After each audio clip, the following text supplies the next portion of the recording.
Welcome to the first video on section 6.4, and this video and the next one that follows it will be talking about factoring polynomials. We did some beginning looks at factoring polynomials in class today, and we're going to start doing some more advanced factoring techniques in this video and then carry it through into the next video in this series. So make sure you have your notes in front of you, and we'll get ready to go from there. So as you recall from class today, all of the factoring problems we had time to cover involved factoring quadratics that had a leading coefficient of 1. And they were the ones where we just thought about what multiplies to C and adds to B, and we went from there. But now what I want to do is I want to go to the next step, and I want to look at factoring when we have a coefficient that's bigger than 1. And that's the one, we've looked at this before, so this is kind of review, but what I want to do now is I want to look at some of these more challenging ones and remind you of the steps involved. So remember, this is that splitting the middle approach. So if we look at the first one on the left-hand side of the screen, we've got 2k squared plus 5k minus 18. So for starters, what we need to do is now we need to multiply the a and the c term together. And that's going to be negative 36, because I have 2 times negative 18. So now I want to ask myself, what multiplies to the negative 36 and then adds to 5? So we can make some lists, we can think about it. Okay, well, negative 36 and 1, that's too big. Negative 18 and 2, that's too big. How about negative 9 and 4? Well, that adds to negative 5. That won't work. How about positive 9 and negative 4? That works.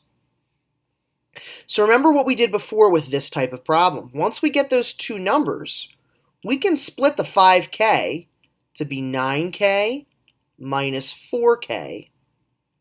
And then from there, we can pair things up and take out GCFs. So the GCF of 2k squared and 9k is just the k, and we're left with 2k plus 9. And then the GCF of negative 4k and negative 18 is negative 2, and we're left with 2k minus 9 again. And notice, 2k plus 9. And notice, as we've talked about before when we've done this factoring problem, I know I did it right when the insides match. So all that's left to do is take the outsides and put them together, and then the insides get written only once. Okay, we're going to build on this idea of GCFs in the next factoring technique that I teach you. So it kind of goes hand in hand here. Let's look at the next one, 5a squared plus 26a plus 24. So again, I want to multiply the two outside numbers together, and 5 times 24 is 120. So I want to know what's going to multiply to 120 and add to 26. So again, we can make our list. We can keep checking things out. We can try 12 and 10. That's not going to work so much. How about 20 and 6? Because 20 times 6 is 120, and 20 plus 6 is 26. So we'll rewrite that 26a in the middle to be 6a plus 20a plus 24. And notice I did this on purpose. I wrote 20 and then 6 here, and then I changed the order when I worked out the problem. That's because it really doesn't matter the order that you use when you split the middle. You'll still get the same two factors. All right, so what is the greatest common factor of 5a squared and 6a? Well, 5's odd, 6 is even, so I can't take any numbers out, but I can take out an a, and I'm left with 5a plus 6. And then I can do the same thing with 20a and 24. Well, they're both divisible by 4, so why don't we take that out? And oh, look, when I do 20a divided by 4, I get 5a. 24 divided by 4 gets me 6. The insides match again, so a plus 4, 5a plus 6 must be my two factors. And remember, for all of these, you can FOIL things out and check your work, okay? That's the best part about factoring, is it's easily checkable. Let's just try two more, just to get us back into the swing of things. So 2p squared minus 13p plus 15. So again, AC is going to be 15 times 2, which is 30. b is negative 13. So I need two numbers that will multiply to a positive 30 and add to a negative 13. Well, remember what we've talked about before with these to help make your guesses go a little bit quicker. If it's multiplying to a positive and adding to a negative, that means we have two negatives. Negative times a negative is a positive. Negative plus negative must be negative. And I think we could play around with this a little bit, and if you need to, if you want to pause the video and think about the pairs before I go on, you certainly can. But I'm pretty good with my times tables, and I know that negative 10 times negative 3 is going to be equal to 30, and it's going to sum to negative 13.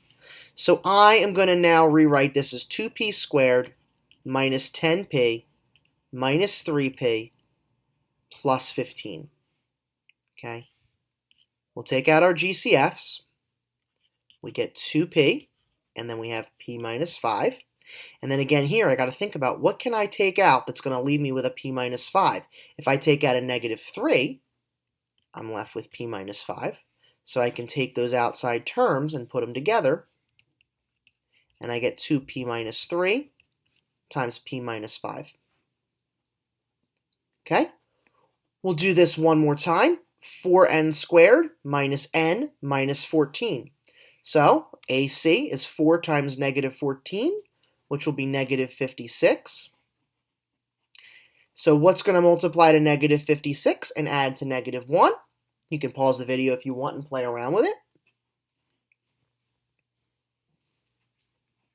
Negative 8 and positive 7 should do that. So when we rewrite, we get 4n squared minus 8n plus 7n minus 14. We'll take out GCFs. Okay, the greatest common factor of 4 and 8 is 4, and we can take out an n from both, so we're left with n minus 2. And then here I've got 7n and negative 14. I can take out a plus 7, and I'm left with n minus 2. So I've got 4n plus 7 and n minus 2. Okay, at this point, you can pause the video and try some examples like this to get you into the swing of things. When you feel you've got those, pick it up where we left off, and we'll look at the next factoring technique. All right, now we want to look at factoring by grouping. So this is 4 terms. If you understood the end of the last 4 problems, then this will make perfect sense to you. So what we're going to do, here's our first example. 18n cubed minus 15n squared minus 24n plus 20. Essentially what I'm going to do is I am going to pair these up and take out GCFs. And I'm going to hope that what's left over when I do each pair is going to be the same. So I think about 18 and 15. What's the greatest common factor of those two numbers? Well, they're both divisible by 3, so let's take a 3 out. We'll do the same thing with the n's. What's the lowest common power that they share? Well, they both share n squared, so we'll take that out. Okay, so let's do it with the leftovers. 18 divided by 3 is 6. N cubed divided by n squared is n. 15 divided by 3 is 5. N squared divided by n squared is 1, so there's no more n's left. So I have 6n minus 5.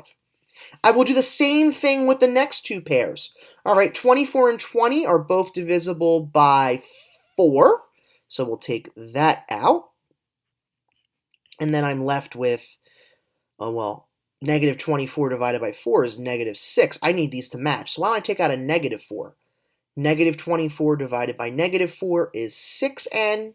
20 divided by negative 4 is negative 5. Oh, they match. So just like I did in the last set, I can just write them once, and I have 3n squared minus 4 times 6n minus 5. So basically, we've been doing grouping all along. This just helps us for things that aren't quadratics.